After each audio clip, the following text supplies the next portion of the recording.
Hello, lovely listener, and welcome to the Aardvark Swift podcast. I'm James Bowers, and I'm part of the marketing team here at Aardvark Swift. Throughout this series, we'll be speaking to game studios, initiatives, and industry professionals about all things video games, from tips on recruitment and how to get into this career path, to studio cultures and projects to get involved in. This month, I'm speaking with Jack Sanderson of CodeSync, a wholesome developer, publisher, and co-development studio based in Sunderland that have one of the busiest 2020 release calendars I think I've ever seen. We discuss marketing strategies, life-changing careers fairs, and getting Sir Patrick Stewart into a VR game.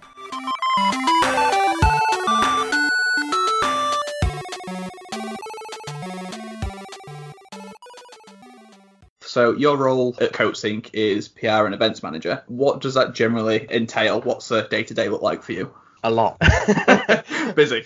Yes, it's very busy. So obviously they're very separate roles, but kind of connected at the same time. So obviously CodeSync being still quite indie, I still wear both hats. And to be honest, I love doing both for completely different ways. So obviously day to day with my PR side of things, a lot of obviously speaking to wonderful media like yourself for Wireframe and other publications and content creators and things like that, and building quite a good relationship with them guys. So then when we do have pieces coming out and we do want to sort of speak to you guys about specific games and things like that, we can reach out and try and get as much coverage as possible of whatever topic at the time we're trying to talk about. I love doing that because I just like speaking to people. And then on the event side of things, that's a lot of organization, a lot of behind the scenes. Up until an event, I can be working up to pretty solidly for 2-3 months, making sure everything's right. And because we're still quite indie, we avoid agencies like the plague because we can't really afford them. So over the last sort of 3-4 years, I've actually been developing a way of us being able to be quite frugal and again environmentally friendly, trying to reuse and repurpose things around the world. So we have a setup we can take to any show and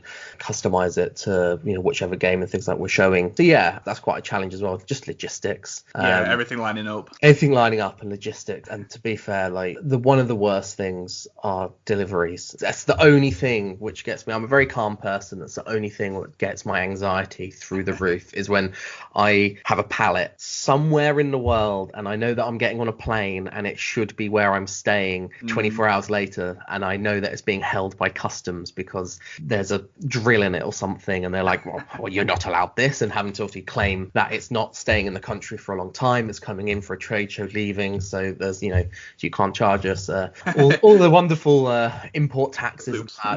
So that's kind of like one of the biggest challenges, especially for the event side of things, is getting the logistics lined up and getting everything in and out in a tight timeline, because we have to have specific deliveries and we have to have specific collections and make sure that it runs either side to make sure that all our stuff gets there, or we don't have a show. Yeah, I can imagine. I mean, I suppose the fact that you don't use agencies, it potentially more stress for you, but in the same sort of breath where you're saying like your environmentally friendly pushes and things like that, you can actually be really granular of what you want and sort of tailor it specifically for your own needs. You don't have to worry about, with this package I get this, but actually what I actually need is something else. Yeah, especially event scene, it is so wasteful. It's upsetting how wasteful things are, and we do contribute to that in some capacity, but we try our best to make our wastage at the end of a show very minimal. So we try and recycle things. If we're not going to use it, if it's not going back to the union workers and it's part of carpet and things like that, which we know will get reused, we definitely try and think of ways of making our waste at the end of the show very minimal, and just try and have it so it's repurposable, because in the day that helps as well, just keeping costs down for events, because they can get quite expensive. Yeah, I can imagine. And how is with the amount of events that you must sort of coordinate? And with 2020, I was looking through sort of your projected releases.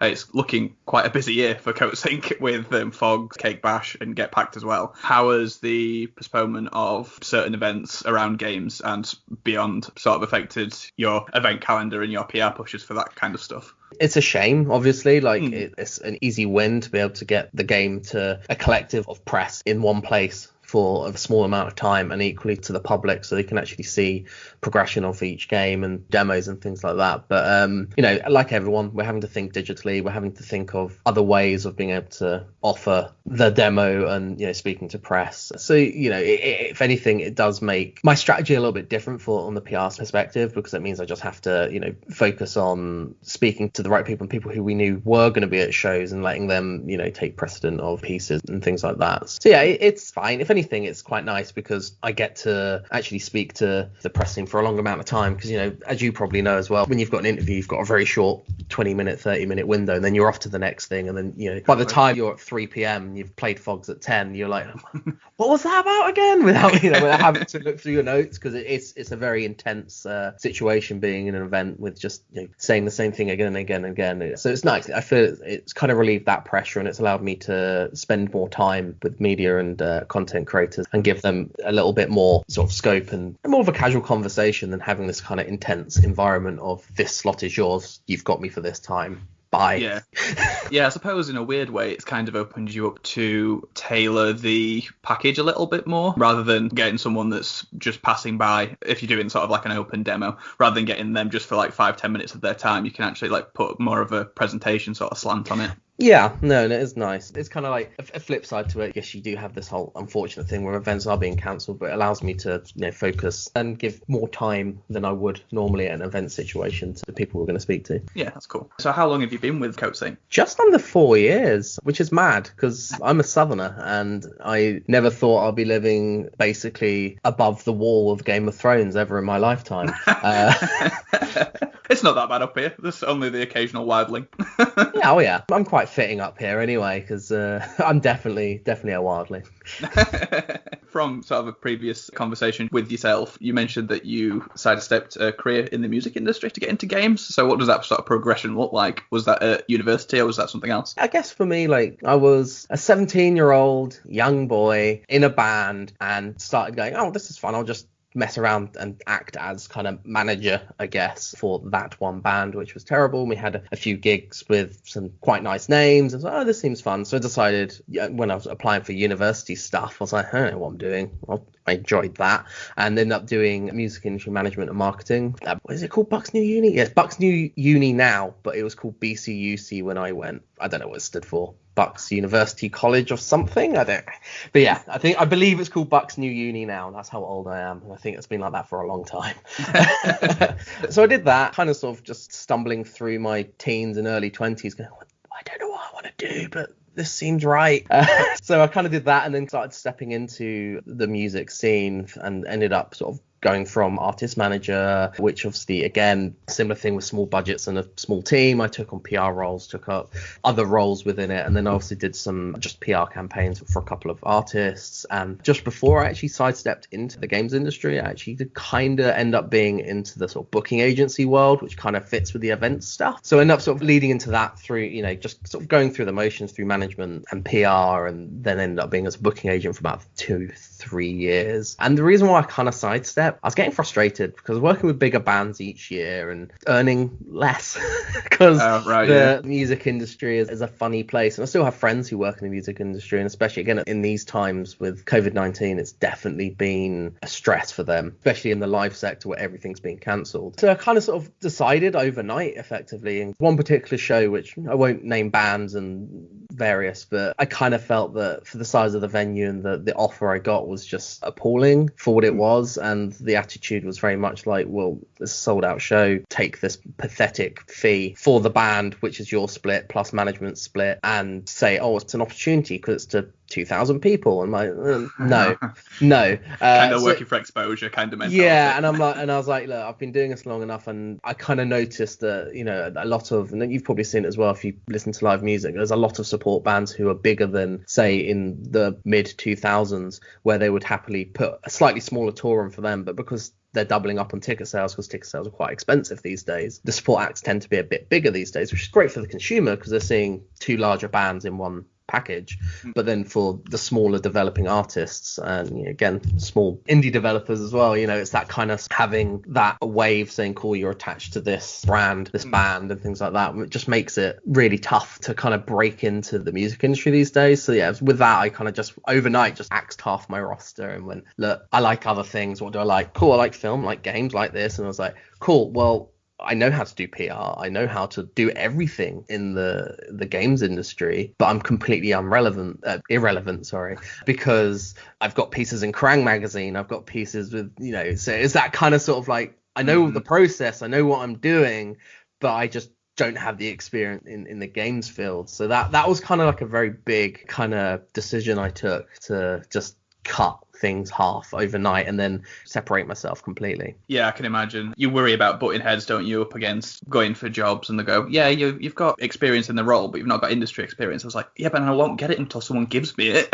Yeah, it's kind of like some of the memes. We want a junior with 10 years of experience and worked 7 jobs, but Yeah. but here's your junior thing. But yeah, it was a tough time. It was a 2-year process for me to transition from music into games. And again, I kind of felt like I was starting afresh because I had no industry contacts. I knew, aside from going, I like games and I like indie games, and I know there's a show called EGX Res. Beyond that, I kind of was like, it was so left field, and it was kind of a little bit terrifying being from London and having to, you know, live at my parents and kind of scrap around and feeling like a bit like a student again for a little while, when I've just, you know, lost loads of income out of choice, which was a strange time. But I think for me, it was a matter of networking, and honestly, probably one of the best things I did was go to the careers fair at the EGX Res, and I went to that 2 years on the trot. For me, that's where I gained loads of contacts and people who kind of saw my frustration and knew that we know that you could do this, but you just need to get the opportunity. And that was the biggest frustrating thing, is kind of not getting that opportunity. Obviously, going back to the careers fair at EGX, anyone who is wanting to try and break the industry, I would 100% advise it. Even if you don't look at any games and you just go for the careers fair and learn from people who are actually doing that job, you can get so much experience. So, you know, for me personally, partly want to do a shout out because they've just been awesome and I've stayed friends with them. There's been Holly Bennett, who's now CG Project Red. Yeah, she is. She was fantastic. She kept me pushing, wanting to make sure I break it. Had a chat with her. We carried on speaking after EGX Res, and she kept giving me the friendly push I needed to carry on grinding through to make sure I got the job of what I wanted. And then again, Stefano from Resistance PR, he's been great as well. He's, again, same thing, kind of look up to him, and it's nice to see how well his company is doing, and it's something I'd inspire to be like as a PR professional. The other one I'd like to also mention is Hannah Flynn as well, who's Fail Better Games. She's been fantastic as well, similar kind of thing, keeping in touch from EGX Res then many moons ago at the careers fair. We still keep in touch now. And then the last one is Marilena, who was Koei Tecmo, now Frontier, where I actually applied for a job at Koei Tecmo, didn't get it, but again, she saw the potential and just kept in touch and helped me out, keeping my mental health very stable, making sure that, you know, I'm doing the right choices and I'm not going absolutely insane deciding to change jobs from music into games. Yeah, I can imagine. From what I've seen and the people I've been speaking to over the course of the podcast and sort of beyond, and just in general for interviews and things, it's quite nice to see how interconnected and supportive a lot of studios and sort of developers and marketers are, especially in the games industry, because I think we all recognise that we've all moved from other career paths to make a career that we want. There's very few people who start in video games. It's kind of something we generally all aim towards. Yeah, no, I'd agree. Well, Holly's probably best example, I believe, was a midwife or something before. Oh, was she? Well, yeah, I always remember, again, from the careers fair, something to do with the NHS, and I'm pretty sure it's midwife. And then she obviously got the role, I think it was Bandai Namco, and then moved on to PlayStation for years, and now she's obviously CD Projekt Red. So yeah, you know, that's probably the biggest extreme I've ever seen, is that kind of going from care to games, which I guess is care to care, really. It's definitely self-care. Yeah. So I took my own initiative and I decided, cool, well, I can't just apply for jobs. I've got to actually get this experience if no one's going to give me it. Well, okay, I will speak to very small indie developers. Spoke to a couple from the Left Field Collection. It was Sega, but I believe it's a Team 17 thing now. And I spoke to a lot of them because obviously they are very small indie devs, usually with zero cash, zero budget, and have really good, great games. And because they know that it's a bit of a wild thing, they're usually the funnest things to work on. So I kind of started speaking to a couple of them and worked on some like internal sort of like biz dev stuff and sort of getting the right connections and things like that, and did a little bit of press just to sort of get that initial experience going. And that was, again, about 12 months of working with 3 or 4 different projects, kind of getting my footing in the door. And when I had that, I kind of felt like I broke it. And that little bit of experience plus saying, hey, cool, I can get, you know, national pieces in Kerrang, kind of gelled. So, you know, that definitely made my life a lot easier. I saw I was getting more interviews, I was getting more attention and things like that, and I was to a point where I was like, cool, I feel like I got a footing here. I might completely axe music and then set up my own PR agency. And I decided that, got my website made, got my logo, got everything prepared, and then typical, like, my boss decided to drop me a little email and say, hey, you applied for this job, do you want to come to Sunderland for an interview? And I was like, Sunderland. Yeah, okay, I did apply for this. Yeah, I did, didn't I? And there I went, trotted up to sunny Sunderland, scratching my head a bit, sitting in a Holiday Inn, going, what am I doing here? It's 300 miles north from where I live, and it's Sunderland. They have a Netflix series called Sunderland Must Die. That's an awful Netflix series. So yeah, luckily it was before then. So if you don't know Sunderland, watch that Netflix series and you'll realise that Sunderland's an interesting place. And yeah, I had a chat with them and met with the CEO and his brother, the COO. At the time, they had a game called Shoe, which basically there was no marketing team behind it. And I kind of took the role as marketing lead / everything because, you know, the team was growing in itself. Like CodeSync itself kind of started as a VR entity, and this was their first ever kind of like self-published title and things like that. So they were growing and I was growing. So it kind of just seemed like a nice fit. I'm still here 4 years later, so must like Sunderland. Yeah, must have been a perfect fit. Within the UK from London, you couldn't really have relocated much further without it being Scotland, so... Well, technically I live closer to the Scottish border than the office by about half a mile, so I'm trying. I mean, we've touched on the sort of career you had before going into games. Do you think if you hadn't been sort of caught by the gaming bug, you'd have stayed in music or potentially moved into film? I think possibly. I think for me, like, gaming, I want to say came on quite late for me as a child. My dad doesn't even know how to open a flip phone, let alone use a smartphone.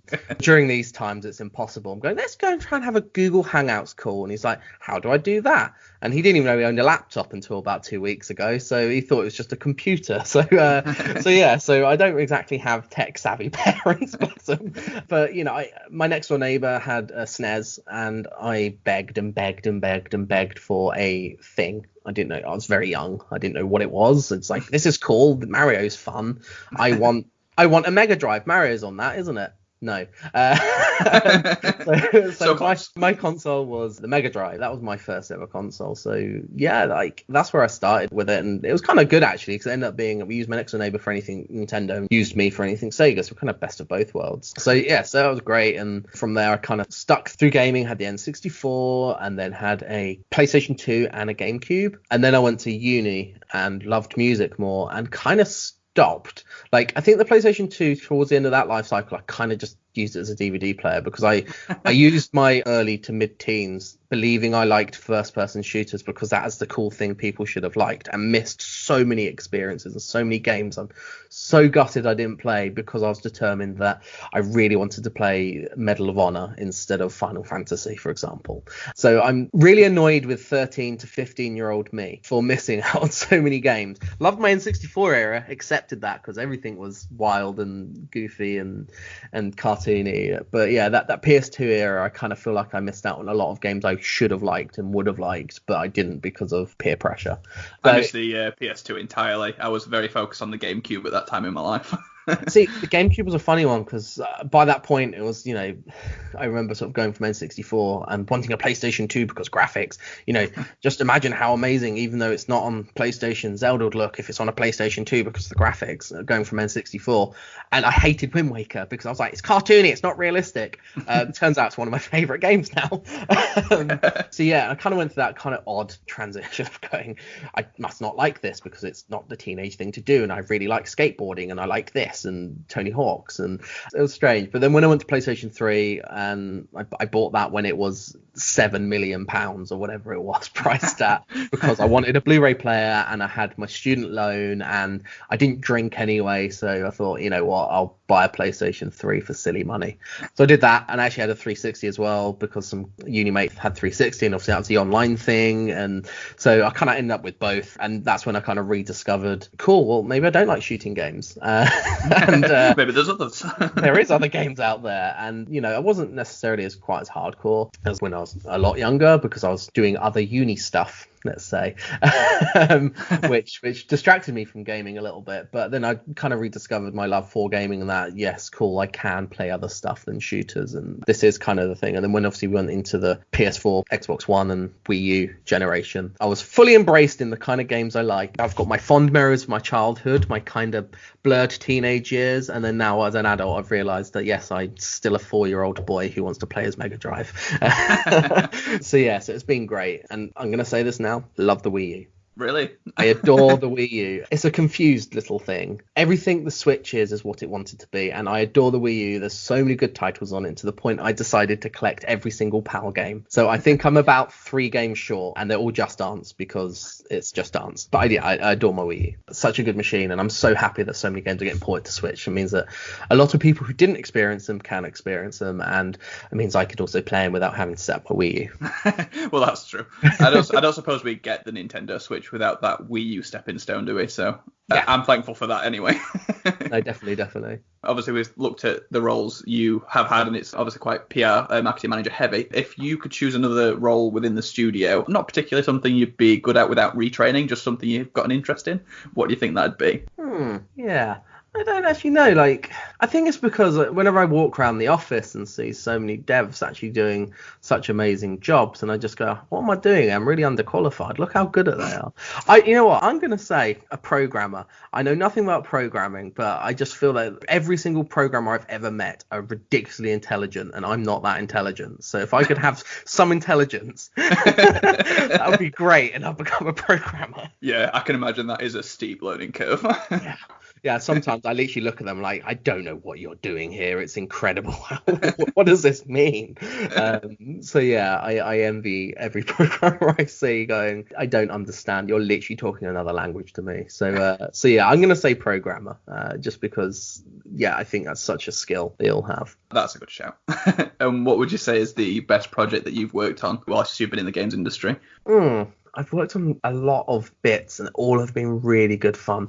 I'm super excited about everything we're launching this year. The community sort of shouting about Get Packed and Fogs and Cake Bash has been great. So, but I'm not going to include them. I'm probably going to say it will be Shu on Nintendo Switch, and purely because I'm such a Nintendo fanboy, even though my first console was a Mega Drive, and it was my first Nintendo game. So that was kind of a real proud moment saying, cool, I've released a game on Switch. Yeah. So yeah, I'm going to say Shu on Switch. Again, it was such a lovely moment seeing that game, although it got released in 2016, and by the time we launched it again on Switch, we had a bigger marketing team, and it was lovely to sort of do that game the justice it deserved with a slightly bigger team and actually be able to focus on Shu again. So yeah. I think it originally came out on PC, didn't it? Because I recently picked up Shu on the Switch, and yeah, I'm really enjoying it. It's such a cute game, and the characters are so adorable, and the noises they just make me laugh even today. The sound design's really good. The sound design's super cute, and it was a 2016 PS4 and Steam game.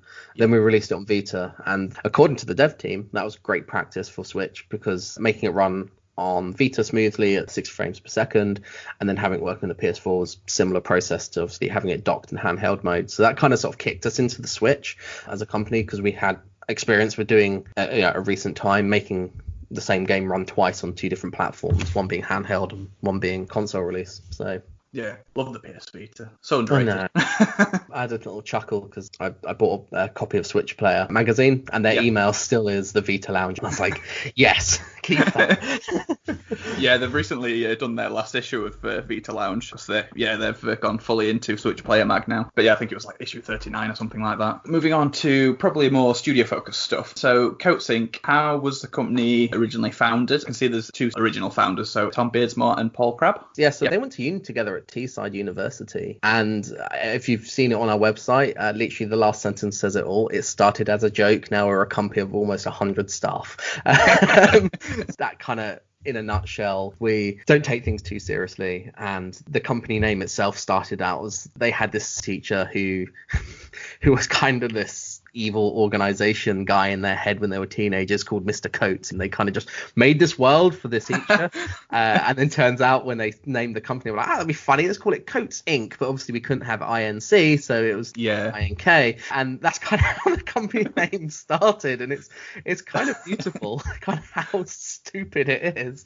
That's incredible. And yeah, it's so good. And so Tom and Paul have been absolutely amazing, and we see them and speak to them very regularly. Like Paul heavily works on the development side of things, so even though he's one of the co-founders, he is definitely very integral to the development side of a lot of our projects. And then Tom and his brother kind of do the overseeing and making sure that the company runs as a company. So yeah, it's a fantastic place to work for, and yeah, it's just fun.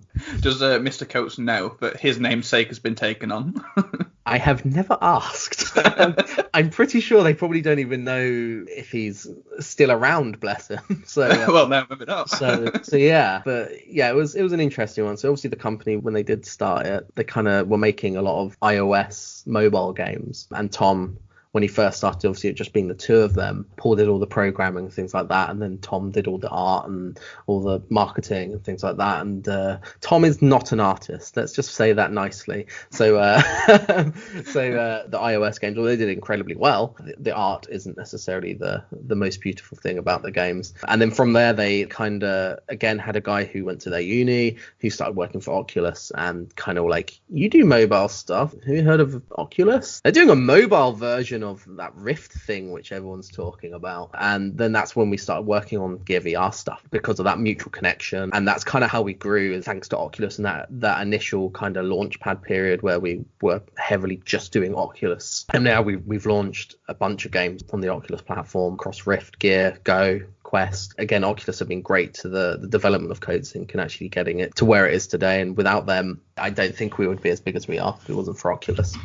I didn't know much going in, but when I picked up Shadow Point for the Oculus Quest, how did you guys manage to get Sir Patrick Stewart to narrate it?